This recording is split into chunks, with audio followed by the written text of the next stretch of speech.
This is part 4, the last part of my series about Yosemite's, Half Dome, cloud arrest, and more. I'm Joanne.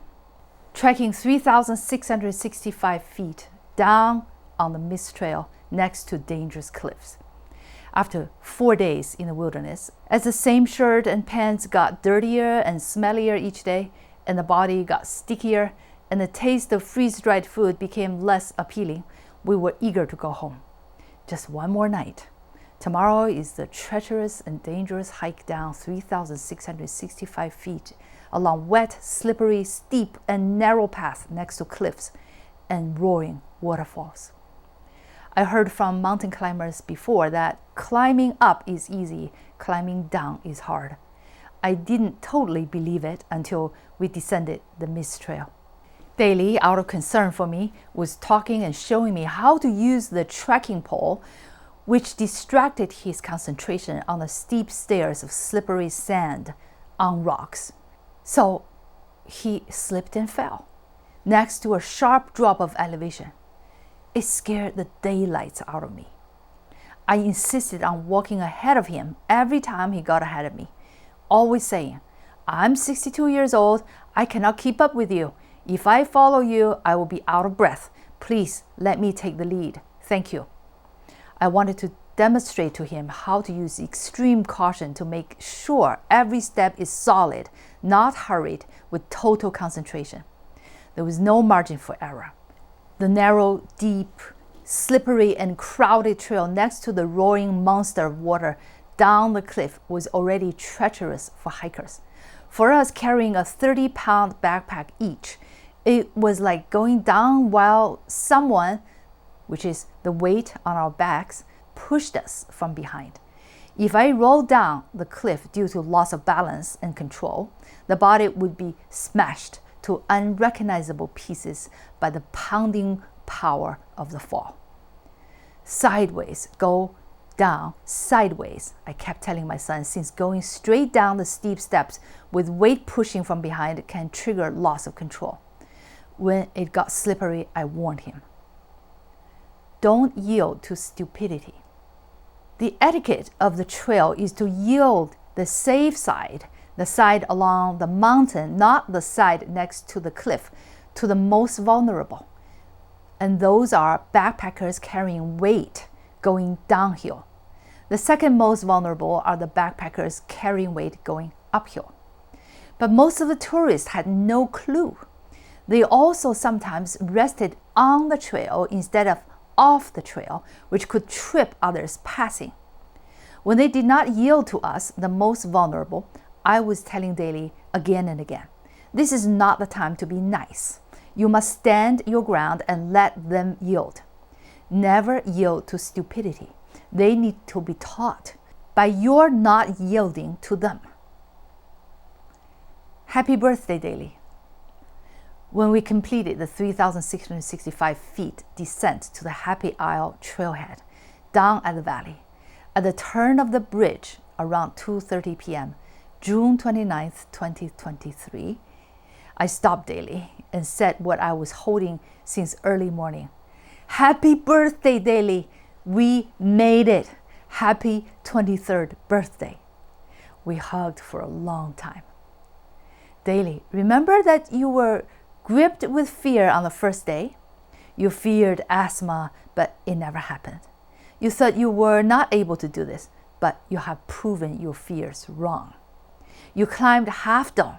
You overcame altitude sickness and reached cloud rest. You can do anything you put your mind to. Happy birthday, I said to my son. Daley, I was scared too about camping by myself, but I acknowledged it and figured that I could handle it before you decided to come. It's okay to feel fear. We all have fear and we all have to face our own demons. But it is not okay to let fear rule your life. You recognize it and deal with it, just like you did on Half Dome. Unbeknownst to himself, the mountains have transformed him. He came down to the valley a more confident, more caring, more experienced young man. I'm so proud of him. Over this adventure, I got a chance to appreciate my son, seeing my little boy now turn into a good-natured, capable, handsome, loving, and caring young man.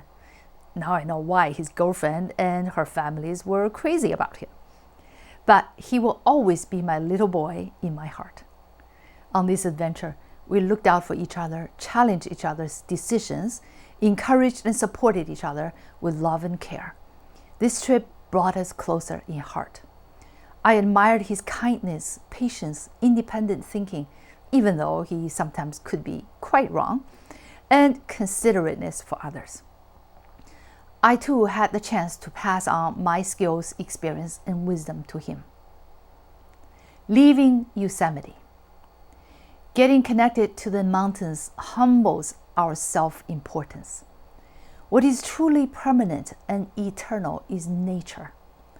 All life forms in it are mere passing phenomena, be it the blooming wildflowers, the passing clouds, the bygone glacier that sculpted the granite, dinosaurs that roamed the earth millions of years ago, and us humans. Life cycle is eternal, life and death are eternal but unsentimental, devoid of our imbued values and morality, practicality, rationality, logic, or reason. It is what it is. It is made by God. In the wilderness, the jagged peaks covered in snow high up in the sky, the torrential water like an unchained beast, the tiny ladybugs, the fast-moving black lizards, nothing is important. By whose standard? Yet everything is perfect the way it is, as part of the tapestry of an interwoven, interdependent, diverse, and beautiful system of life. Going to nature is going to God. Its solitude, peace, and power is healing, nourishing, and inspiring. It has provided me with calm, wisdom, perspectives, insights, and detachment. At high elevation, my thoughts got automatically clear, without even trying to think. They just came to me. What was cloudy and hidden before all appeared crystal clear about relationships, about my priorities, and the next steps of my journey. As I cruised out of Yosemite Valley, I let the dreamy, lush meadows mesmerize me one last time. The spectacular falls hanging high up on the monumental cliffs, the solid granite topped by the white fluffy clouds, and the unrelenting columns of white water trying to bring the clouds down. In my heart, I thanked the mountains for hosting me, for showing me nature's grand vision and point of view, for transferring its quiet power to my soul. On the way home, I listened to electro, the computer-generated music Daley introduced me to, and some of his favorite country music. The first restaurant meal at the Hungry Bear Diner. About 30 minutes away from the boundary of Yosemite, by the roadside, there was a little stopover with a restaurant and a few stores, all looking the old-fashioned cowboy town for the rednecks. There was a typical all-American breakfast, lunch, dinner place called Hungry Bear Diner. We look forward to our first freshly cooked meal in 4 days. Getting out of the car was a struggle. After walking down with weight 3,665 feet over about 8 miles that include the added miles on the John Muir Trail that was marked closed, and looking for the parking lot later. My 62-year-old niece and Daley's 23-year-old niece were all in such pain that we limped out of the car slowly and walked in pain. It was in between lunch and dinner time, so we were the only customers in the entire eatery. I used to frown upon fatty, greasy food and had only eaten healthy food. But I so enjoyed the Texas cheese fries my son ordered, which were French fries mixed with nacho cheese, bacon pieces, and chopped green onions. How many calories? How much fat? Is it cardio healthy? Who cares? My son ordered a Western barbecue burger, a juicy, tasty, half-pound of handmade beef burger topped with bacon, pepper jack cheese, and the tangy barbecue sauce. Daley took out the lettuce leaves, tomato slices, onions, and just sank his teeth into it. The huge burger vanished in no time. For his 23rd birthday on this day, I wish their menu could have featured cakes. The only thing close to it was a Nutella s'more with graham crumbles milkshake with whipped cream and cherry on top. Daley enjoyed it very much while I sang happy birthday. I ordered a zesty chicken wrap, fried chicken pieces in the center with cheese, fresh pickle, lettuce and black bean corn, and tomato salsa, chipotle lime sauce wrapped by a flour tortilla outside. No food had ever tasted so good. We ate to our heart's content. I said to the only waitress, if ever the owner wants to rename this place, call it Backpackers Heaven. It was the most satisfying meal I had ever had, with calories in thousands. Greasy-mouthed, green onion breath, we staggered out of the Hungry Bear with a full stomach, feeling happy while looking dusty, dirty, and beat up. And for sure, we didn't smell too good either. Maybe that's why we didn't see any bears. We stunk them away. Back to the civilized world, quote unquote. Flush toilet, shower, water, and the planet Earth. Arriving home, everything looked the way it did 5 days ago, but now seemed a little strange and foreign to me because I was no longer the same. The mountains gave me a new lens. It was a luxury to take my time sitting on a flush toilet without worrying about mosquito bites. In the mountains, after getting bitten by a mosquito on my butt within 5 seconds of my going to the bathroom in the wild, I had to apply insect repellent lotion on my butt each time before hurrying up to do my business. The hot shower was such a luxury. So much water, and hot water, that took no labor to fetch, to filter, all by just turning on the faucets. After 5 days without a shower, I had to soap myself twice, even with the rich lather of French triple-milled gold milk soap of pure sheer butter. But I felt uneasiness, even guilt, for using so much water for a shower. Uncoincidentally, this came up in the news. The Earth was spinning on a suddenly deviated axis, moving from the North Pole towards Canada, due to overconsumption of groundwater, melting ice sheets at the poles, and global warming. We all knew that the Three Gorges Dam in China slowed the Earth's rotation. A week after my return, our Mother Earth scored the hottest June ever. In this Bloomberg article, Earth keeps breaking temperature records due to global warming. Our unnatural, wasteful, quote-unquote civilized lifestyle is destroying our natural environment, and in the process will wipe humans off the face of the earth. What is eternal? In the grand scheme of things, we are insignificant. No different from dinosaurs who were wiped out by a stroke of God's hands after so many hundreds of millions of years. As mere passing creatures of nature in the Creator's eyes, we are no different from the bugs, squirrels, butterflies, birds, bears, in spite of our self-assumed intelligence. In the high mountains, one cannot help but get nature's indifference towards the human race and our place in this world. Personally, for me, a totally new perspective about how to live out this fleetingly short life of mine. We humans are not indispensable for nature. Nature has been around for billions of years, and we deviated from the natural way of living since the Industrial Revolution only for over 100 years. And we already are destroying the earth in an irreversible manner. Nature will and can do without us. Nothing and nobody is a big deal in nature. What is eternal? The mountains, the ocean, the sun, and the moon. As a church-going Christian, this came as a surprise to myself.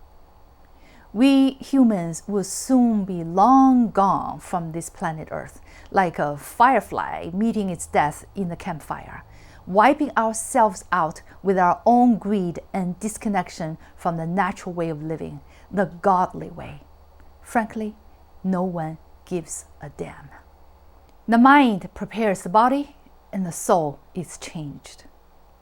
A year ago, I weighed my own record of 142 pounds. Now I weigh 127 pounds with BMI at 20, thanks to half a year of training, hiking, mountain climbing, the crucible at Ohlone, and the past 2 weeks. Noticeable muscle tones is added to my thighs, lower legs, upper arms. My tummy is much flatter now. My feet now look different. The big toes developed slightly larger bones, and the shapes of my feet look different.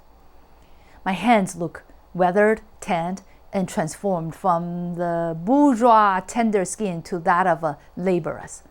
I don't mind. I have learned to trust the resilience of my body. The back pain, knee pain, toe pain, thigh muscle pain, pain in the lower thumbs from pressing into the trekking poles every step, and in my shoulder blades from the straps of a weighted backpack eating into them. All these pains, bruises, and swollen lower legs made me doubt if I could complete the Yosemite hikes. Yet after each round of pain, my body grew stronger. I felt less pain with each endeavor. My swollen lower legs from the crucible at Ohlone 10 days before the trip did not reoccur in Yosemite. The blisters soon gave life to new skin. I no longer view my aging body with insecurity and self-criticism. The mountains let me view it as part of nature, with total acceptance. It's what it is. I'm part of a much grander picture. As long as my mind doesn't give up, the body will catch up and become trimmer, more muscular, stronger. But most importantly, going to the mountains is an ultimate spiritual experience, based on physical, mental, psychological, and emotional perseverance. Now I have returned to our digital and societal world to deal with all kinds of trivialities, contentions, discords, regulations, a city's citation to abate weeds, the bills, the chores. But now, with detachment, ease, and grace imbued in me by the calm and towering mountains. The babbling brooks, the birds singing at the crack of dawn, the fallen pines stricken by lightning and burned to charcoal, the cool mountain breezes, and the simple, honest way of living in tune with nature. Heeding nature's wisdom while living in a noisy world. All religious dogmas pale at the quiet power of the mountains and the splendid nature, the true eternity. While on earth, while in the thick of thin things every day, we can choose to do the small things differently. Use less plastic, waste less water, litter less garbage, squander less time on emails, watch less toxic TV news, and spend less time on social media junk messages. Connect more with nature and with loved ones. Use our time and energy wisely to enjoy simple pleasures in life. Do what's meaningful, joyful, loving. Life is so very short. Do what you love. Hang out with family and friends. Love and protect the natural environment. Be a law-abiding citizen, value our freedom, defend our democracy, and uphold liberty. Don't take yourself too seriously. No one, nothing is a big deal. I pray the spirit of the mountains stays with me, stays inside of me, and anchors me through thick and thin. I pray that I become as solid, calm, and gracious as the mountains, inside out. I shall go back to the mountains again and again, in reverence, to stay in tune with nature and with the cosmos. written by Joanne 10, that's me, from June 22nd to July 6th. All photos except the last one were taken by me or my designee. Thank you for listening.